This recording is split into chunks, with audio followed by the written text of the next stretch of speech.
Maganda at mapagpalang gabi po sa inyong lahat. Noong pong 1971, nakilala ko ang aking asawa, si Brother Ray Pabellano, at bayaran yung ilahad ko sa inyo kung paano kumilos at kumikilos ang mahal na Senyor Santo Cristo de Burgos sa aming buhay na mag-asawa.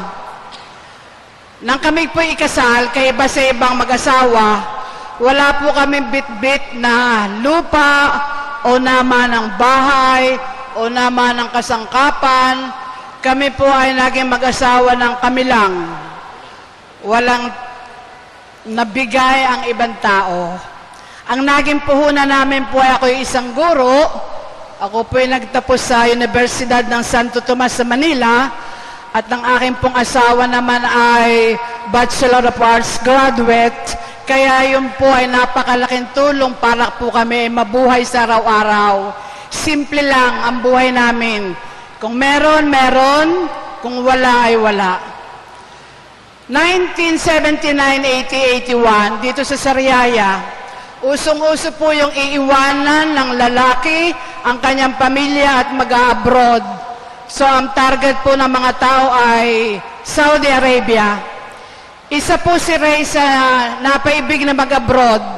Siguro ay para ibigay sa aming mag-ina ang mga pangunahing pangangailangan ng isang pamilya. Kaya pagkatapos po ng mahaba-habang usapan ay isa po nag-apply. Yung unang apply po ay fake. Hindi po siya natuloy. Akala ko po ay tumigil na siya sa pag-apply. Kasi ang pera po inuutang lamang sa mga taga-Sariaya na nagpapatubo ng pera. Pero yung po pala parang sundalo na habang nasusugatan ay lalong tumatapang at hindi ko alam ay yung pala ay patuloy na nag-a-apply. So yung ikalawang apply ay fake na naman po. Umabot po ang utang namin sa 80,000. Nung mga panahong yun ay napakalaking halagang 80,000. Hindi po namin kayang bayaran. Katunayan nun, ang coke yata nun ay 10 centimos. At nakita ko kanina si Aling Nena, naalala ko, dumadaan siya sa St. Joseph. Inaalo kami ni Ma'am Delantal ng pansit habhab. 5 lang 5 lang yung habhab na yon. So, napakalaking halaga, hindi na po namin kayang mabayaran.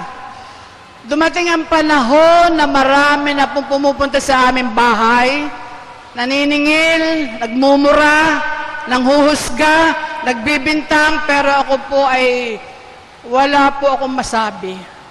Ayaw kong maging balasubas, pero talaga pong wala. Ang alam ko ako'y magbabayad, pero kung kailan ay hindi ko po alam.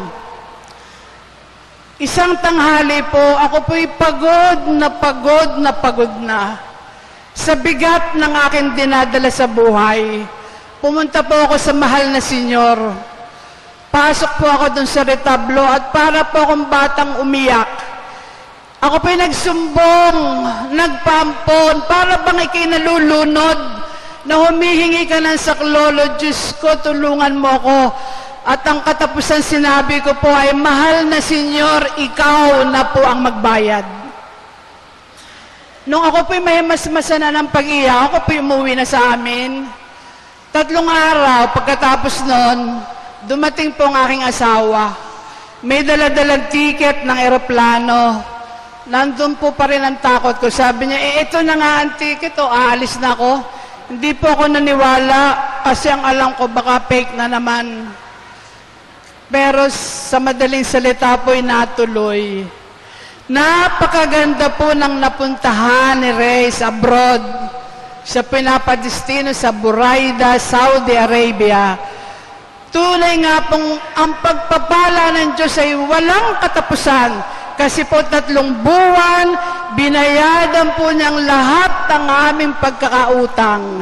Nilinis po ng mahal na Senyor ang lahat-lahat. Ibinili po kami ng lupa, ipinagpabahay, napagtapos po yung aking anak sa kolehiyo, at nung siya po after 9 years po sa Saudi, nagdesisyon na po siyang umuwi sa Pilipinas para dito na talaga magtrabaho. May pabaon pong mahal na senyor na isang service na yung rin po ang ginamit niya pagdating dito sa Pilipinas sa kanyang trabaho.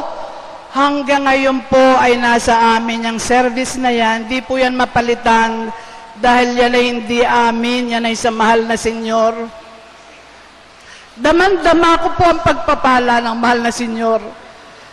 Noong 1986 po, nagkaroon po dito sa Sariaya ng Vicariate Eucharistic Congress.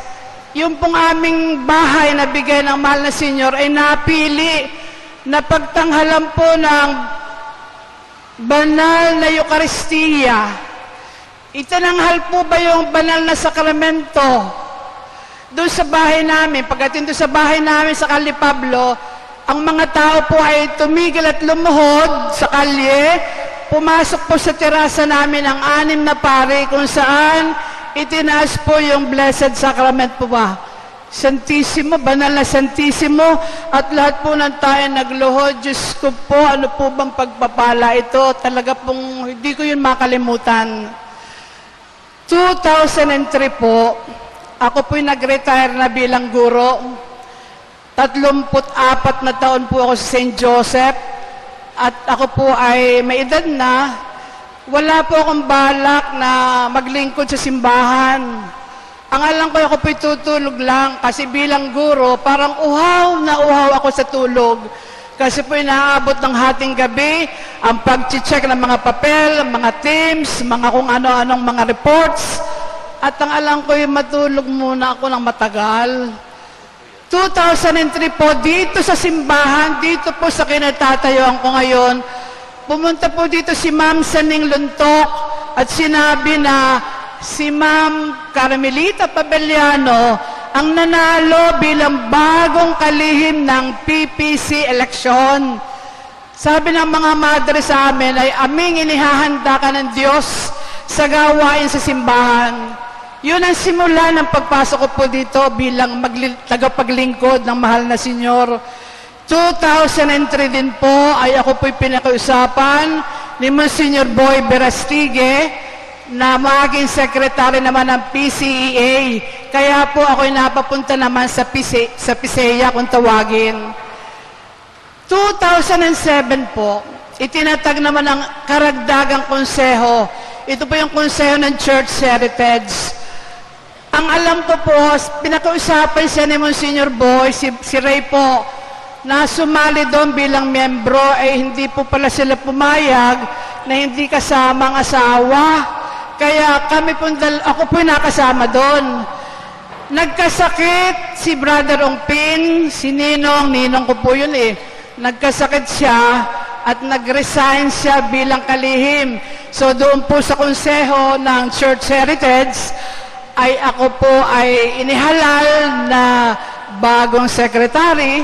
Kaya ako po naman ay napapunta naman sa Church Heritage. Lahat po ito ay para sa kapurihan ng mahal na senyor. Ngunit meron po akong gampali na talagang, yun po ang talagang kaganapan ng lahat ng aking paglilingkod sa simbahan. Hindi po sa choir, hindi sa pagiging secretary, kundi sa pagiging katikista po. Isa po ako sa 37 katikista dito sa parokya. Napakahirap po. Pero daman-dama ako dito na yung sa araw-araw o sa pagpunta namin doon sa bukid, nagtuturo po kasi sa Sampaloc 2 at sa Tumbaga 1, pareho pong bukid yun, labas ng bayan. Daman-dama ko po ba yung dinadala ko si Jesus sa mga batang uhaw na uhaw sa salita ng Diyos. Hindi po namin magampanan lahat, napuntahan ng iba't ibang schools, kasi po ay, kami po ay 37 sa dami po naman ng schools at mga section. Maraming ang sections na walang katikista. Isipin po ninyo na ang bata ipapasok sa simbahan pag bininyagan. Muli po yung papasok pag ikakasal na. Isipin niyo yung haba ng panahon. Kung wala po nagtuturong katikista, ay talaga pong ang bata ay mangmang sa ating pananampalataya. Kaya ang puso ko po ay nasa pagiging katikista. At sapagkat napakadami na po ng biyaya ang ibinigay sa amin ng mahal na Senyor, hanggang ngayon po magkakasakit, gagaling. Yun nga pong aking apo ngayon, nasa Greg Clinic, dengue. Pero ako'y naririto po kasi ito po ang gusto ng mahal na Senyor. Siya naman po ilalabas na bukas. Magaling na po siya. Ayan, nawala ako. So, yun po ang pinangako ko dahil sa walang katapusang biyayang tinatanggap ko, hanggat ako po'y nakakalakad, hanggat nagagamit ko ang aking kamay, ang aking mata, ang aking bibig sa pagtuturo, ako po'y maglilingkod sa mahal na Senyor at dito po sa ating simbahan. Magandang gabi po sa inyong lahat. Salamat. Salamat po.